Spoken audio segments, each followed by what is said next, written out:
Hello everyone, আজকেও চলে আসলাম নতুন একটা ভিডিও নিয়ে। আজকে কিন্তু ভেতো শাকের চচ্চড়ি করব, তো সেই রেসিপি তোমাদের সাথে শেয়ার করব। আশা করি তোমাদের খুবই ভালো লাগবে।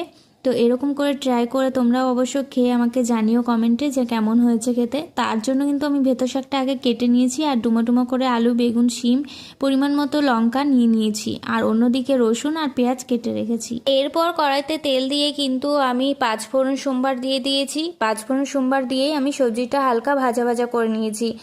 তো তোমরা এখানে কালো জিরেও অ্যাড করতে পারো, আমি পাঁচফোড়ন দিয়েছি।